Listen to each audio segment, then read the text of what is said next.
I really hope that when all is said and done with Star Wars Rogue One, regardless of if the movie is actually good or not, I hope history remembers just how freaking amazing of trailers this movie had. The teaser trailer for Rogue One was pretty good. The first official trailer was, in my opinion, one of the best movie trailers ever, and this new trailer that just came out is even better than that, in my opinion. But just for the sake of going full circle, Captain Obvious, this trailer was freaking amazing. I absolutely loved it. I don't know how anybody could not have loved this new trailer for Rogue One. Now, if you're like me, you've probably already watched the trailer a dozen or so times, so rather than me talking about things I saw in the trailer, I'm gonna analyze certain things about the trailer, and I think the first thing that really jumps out is that they're certainly divulging a lot more information about Rogue One via the trailers than they did so for the likes of The Force Awakens. A big part of me is pretty sure that they're just trying like hell to convey to the more casual Star Wars fans out there that this movie is not Episode 8, and they want you to get to know these characters and don't come in expecting to see the likes of Rey, Finn, and Poe and what they're up to. And speaking of those new characters, we got a little bit more of a glimpse finally of Director Krennic, as well as our first glimpse of Galen Erso,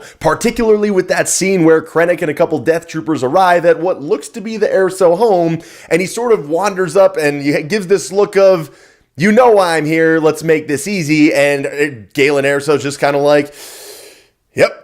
We also seem to get a little bit more explanation as to how Jyn actually becomes a part of the rebellion. It seemed like in the initial teaser trailer that she was apprehended by the rebellion for maybe wronging them somehow and given this chance to do something great for redemption. But here we see her in an Imperial jail cell, and then it seems like it goes from there to being briefed about her father's involvement in this super weapon, and then we have a hell of a movie, hopefully. I also have to say that I got a little bit stoked seeing that Bodhi Rook appears to be the character that coins the term Rogue One, basically that they needed a call sign of some sort. If you remember a little while back, right after Salt Lake Comic-Con, a panel with Pablo Hidalgo, he mentioned that Bodhi Rook is sort of who sets the events of this entire movie in motion with his defection from the Empire. Him being the one that went rogue, he's the one that coins the term Rogue One. I thought that was awesome. Another thing that I mentioned a long way back in regards to Rogue One is that this movie, as well as other anthology movies that they might do,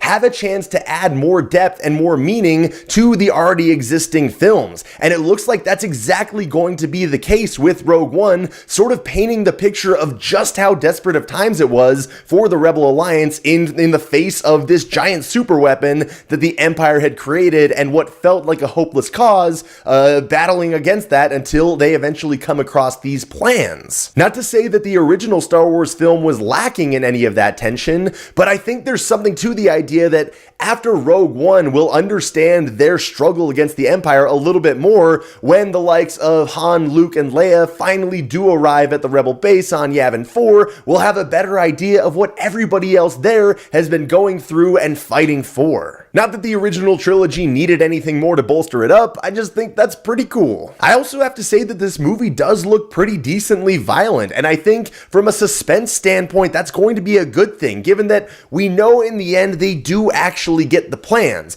but there's still going to be plenty of suspense had in how exactly they get the plans, as well as finding out who actually lives and who actually dies at the end. That's going to be where a lot of the core of the suspense of this movie comes from, and I'm really excited to see how they execute it all. Anyway, like I said, this trailer was amazing. I am incredibly stoked on it. I hope that you are incredibly stoked on it, and if you are, please feel free to get stoked on it with me in the comments. If you enjoyed this video, please click the like button. I always appreciate that. The closer we get to Rogue One and in the fallout from Rogue One, I'm sure there will be tons of more Star Wars videos, so make sure you subscribe so you don't miss any of those. But above all else, everybody, thank you so much for watching.